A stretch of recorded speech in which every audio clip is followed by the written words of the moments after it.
Yep. It was dope. What you think about it, bro? I enjoyed it. It was great.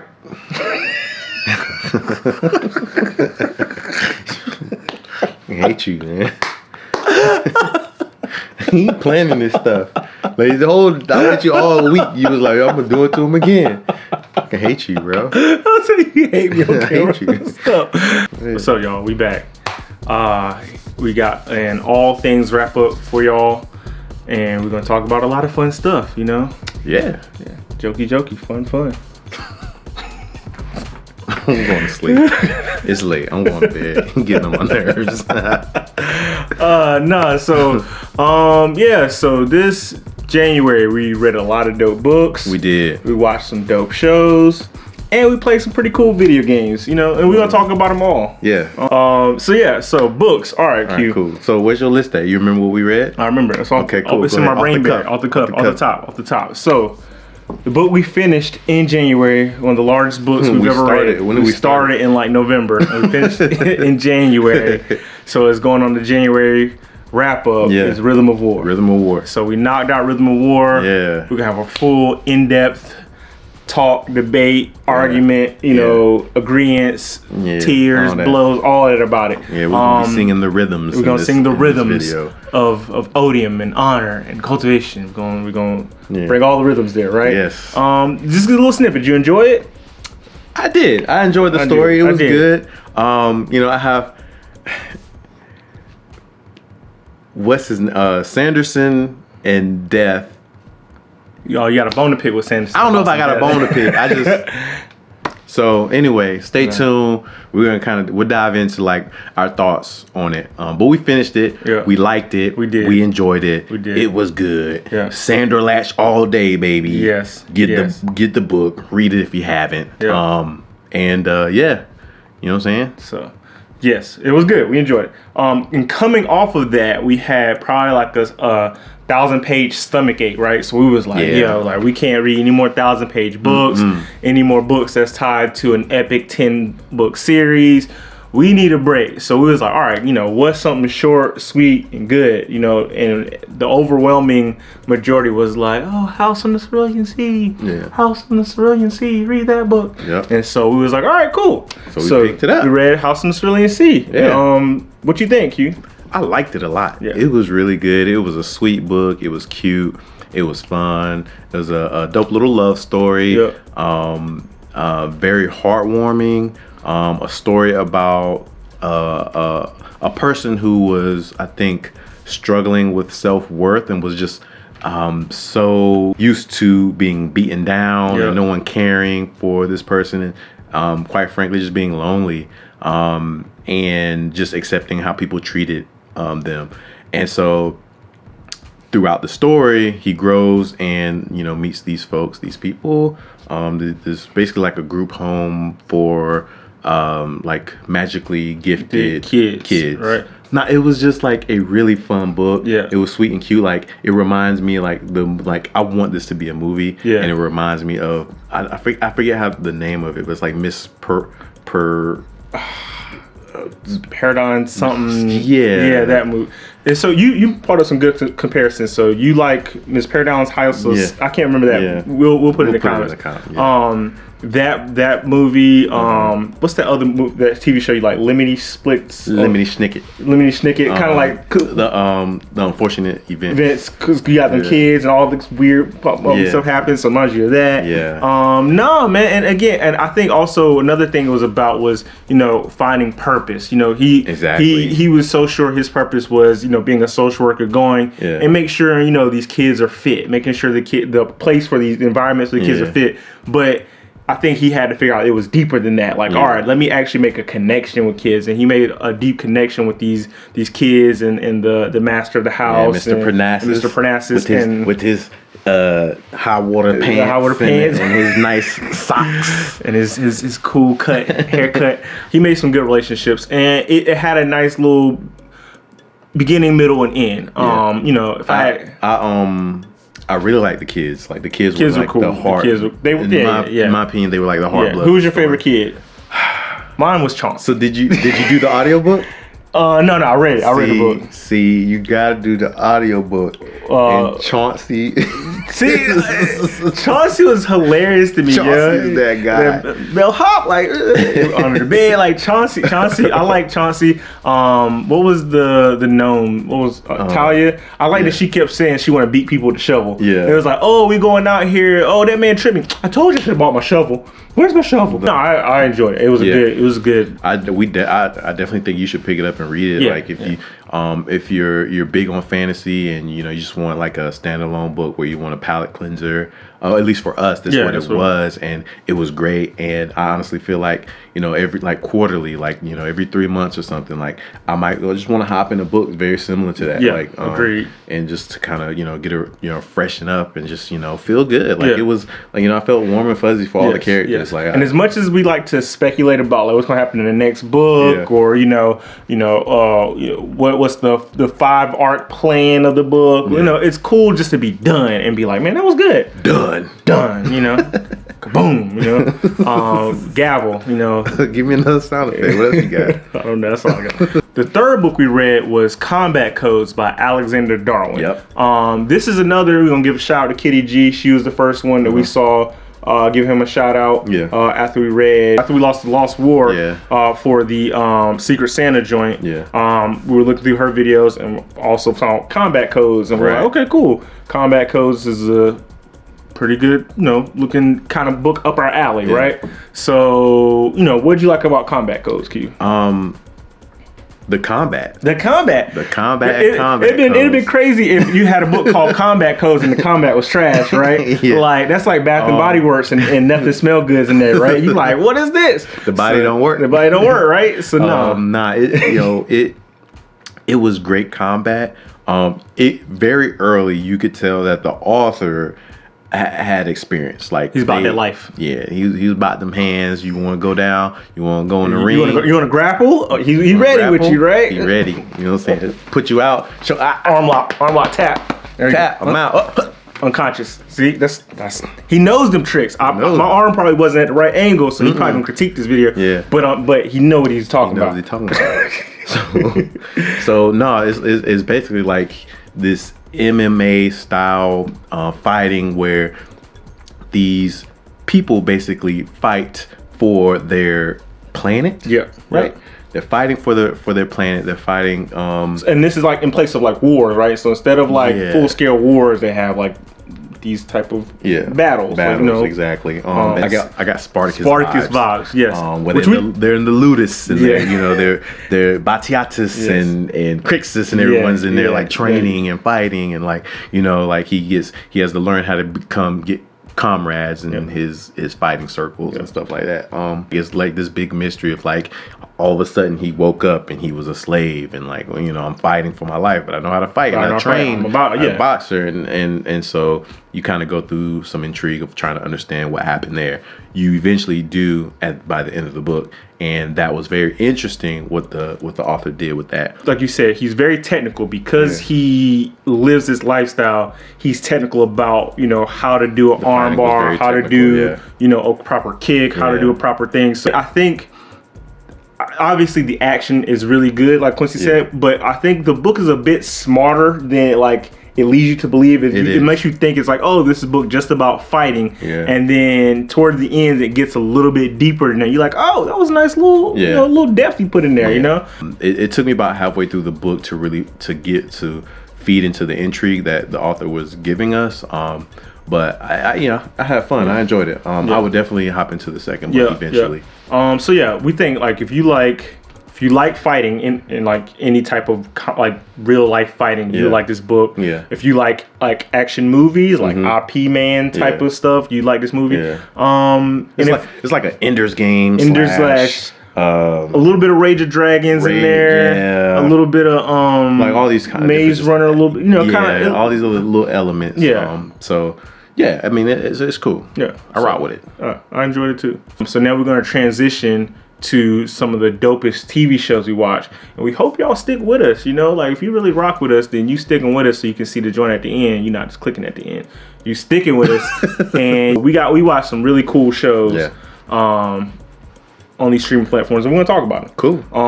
So which one you want to talk about first, Q? Talk about Lupin. Lupin was slick. Lupin was Very witty. Lupin was je ne sais quoi. Yeah. Hit him with that French. Hit him with that French, bro. Yeah. Watch it in the native French. Yep.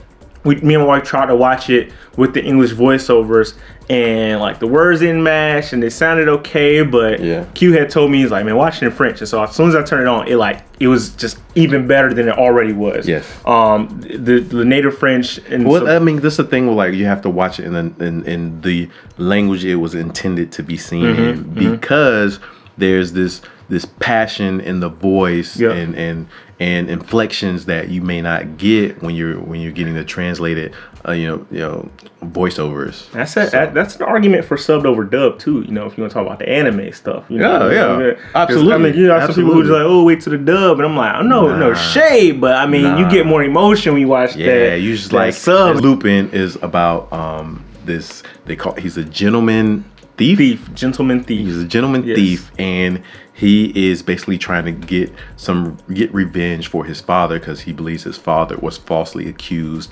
as a thief. Some of the best things about it, the main guy is great. He just has this presence. He gives me a lot of Idris Elba. He definitely gives me a lot of Idris. But he's very good. The supporting cast is really good. The story, it's like a revenge story, but it's also like, a family man story. Talking about this is one last job before he can be that family man that he knows he can be, right? But it's just this, he has this revenge, he has to get the revenge for his father and prove his father's innocence before he can be a full-time father himself and try to get his wife back. And now it's just a story about that. It's five episodes. 5 episodes, So 5 episodes, about 30 to 40 minutes a piece. So really short, but good, and it leaves you clamoring for more. Netflix greenlit, and Netflix is kind of tricky sometimes. They greenlit the second part. They greenlit part 2, which should come out this year. Later in the year, right? Later in the year. So you got part 1 now, and then part 2 later in the year. It was highly touted, high ratings across the board. Yeah, I think it was It was in the top 10. I want to say it was number 1 for a while in the U.S. Watch Lupin. It was dope. It was so dope. Good. Wanda Vision is dope. We want to shout out to MK on Wanda Vision. He's been doing a reaction to all the Wanda Visions, and they are very dope. But no, Wanda Vision is cool, man. It's very. I'm excited about what Disney's trying to do with these shows and whatnot. I like the first 3 episodes, and they've only been 3 episodes. I think one comes out at the end of this week when we're shooting the video before. The chick who plays Wanda, one of the Olsen girls, I forget her name. Elizabeth Olsen. I think she tweeted that this takes place after Infinity War. Part 2. Yeah. And so it's basically like some type of if you ever seen, I always compare it to what's the show? Legion. Like if you ever watched Legion on FX, it's very kind of similar to that, but not as mind-boggling. Legion. Legion had you man, what is going on in this? You can kind of Legion moments, right? Some moments where you're like, what the heck is going on? But then it goes back into its ho-hum thing, which makes it weird because it's so y'all just gonna ignore that weird thing happening? It's like if a leprechaun would pop up right now and we look at it and then we just go back to talking, you'd be like, these dudes just not gonna say nothing about the leprechaun that's in the middle of their video. So something's up with Wanda and something's going on. So we're trying to figure out what that is. The intrigue is great. I'm enjoying it. I'm thoroughly enjoying it. And the only other thing I would say is that it's also funny. It's also hilarious. It has its sitcom-y moments. And they have little laugh tracks and all that stuff. So it's cool. I watch it for the intrigue. I watch it for the comedy. And I watch it for the hopefulness that I'm gonna get some sort of epic comic book story at the end that's gonna reverberate through the MCU. Exactly. I'm having those. So you watch it for the MCU connections. Yeah. Bridgerton, the Shonda Rhimes Netflix show. What'd you think of Bridgerton, man? Did you like it? I didn't like Bridgerton. You didn't like Bridgerton? I started Bridgerton. I started the first episode, and I was like, meh. Then I went back and I watched it again with my wife, and I was actually paying attention to it. What makes it, to me, very enjoyable is the dialogue. The dialogue is really witty, it's really funny, it's very cool. And there's like this one person who is like writes all the rumors. And everyone's like reading the rumor mill every day, like, oh, this is the latest rumor, and it almost controls the way these women and men and everyone in society move. It's quite interesting to see how that all plays out. What I didn't like was I enjoyed it. It has a certain aloofness to it, and it wants you to suspend your belief enough that you are aloof so that the twist can be twisty. Like, oh, look at the twist. No. Like, we might cut this, so I'm just going to talk. I'm still upset how Shonda has ended some of the storylines and grades. So again, not out there gossiping, talking to the other chicks. No, the other chicks. That's what it is. We thought it. What? That's the big. And we watched Cobra Kai. We got a video up here somewhere about it. Yep. It was dope. What you think about it, bro? I enjoyed it. It was great.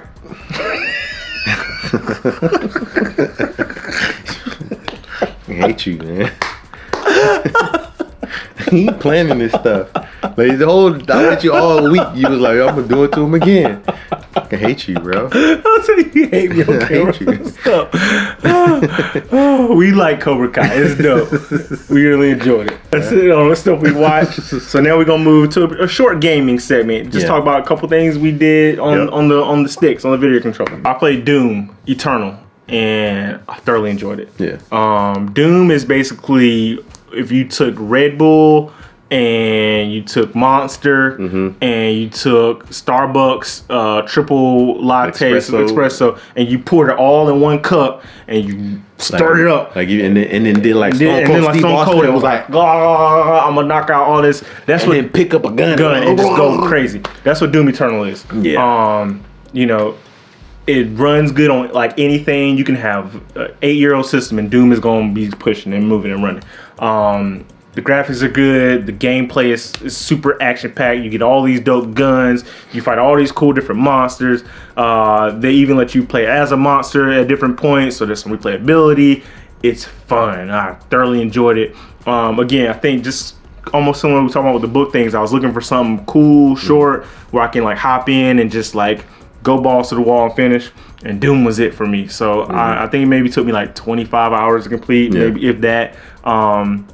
And I enjoyed it. Yeah. Doom Eternal was great. It was on Game Pass. So, shout out to Game Pass. If you pay $15, download the 100 games they got up there. Yeah. So if you do have that, get Doom Eternal and just enjoy it because it was dope.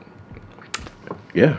Sounds good. I think the game you played was also on Game Pass too, right? Game Pass, Gears 5. I played Gears 5. Obviously, that's like, I don't know how old that game is, but it's been out for a while. And I never I started it but never finished it, so I pulled it back up and I played it on my PC. It was a good time. It was fun. The story is cool. It's a AAA game. They put a lot of money into it, so the set pieces are cool. It's nice. On PC they upgraded it, so like all these the textures are really dope. The lighting is amazing. And the combat feels good. Combat feels like Gears combat. And the ending was really good. Like the ending. You said this was a shorter game too, right? Like about 15 hours, I think. I think it was about 15. I mean, I don't feel like. Did you do like all side missions and stuff like that too? Nah, I didn't do any side. I just wanted to finish the story. And so it took me about 15. I guess. And some people play Gears mainly for the multiplayer too, right? Yeah, like the co-op and not the Gulag. That was Call of Duty. I forgot forget what they call their thing. They're like a horde mode. Yeah, people play Gears for that too. So I just wanted to get through the story and I enjoyed it. It was towards the end. It was like oh, okay, cool. This is dope. Like, oh, that happened at the end. Oh, okay, Gear 6. I'm ready.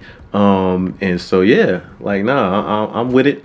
Yeah. I need Microsoft to come out with some new IP though, but other than that, it was good. That's dope. Yeah. I might have to get Gear soon. Play with it, man. 15 hours, just kind of, get through the story, here and there. Yep. It's good. So that was it. That's our wrap up. That's January. Wrap up. Yeah, I mean, we enjoyed ourselves. We had some good entertainment, video games, books, and TV shows. Knocked them out. Highly recommend go watch Bridgerton. forget what he's saying. Go watch Bridgerton. Definitely watch Lupin. Definitely watch Lupin. 100%. 100%. We agree. Totally agree. But nah, like Read House on Cerulean Sea. House, dude. Dope. Combat Codes. Check Codes that is out. good And action. obviously, you know, Sander Latch Nation. Read the Sandersons' Rhythm of War. Yep. So All good right. things. All good things. Hey. If you made it this far, give us an apple. It's the first emoji popped in my head. Okay. 2 apples for 2 cool bros. You wild on the Bridgerton. You wild.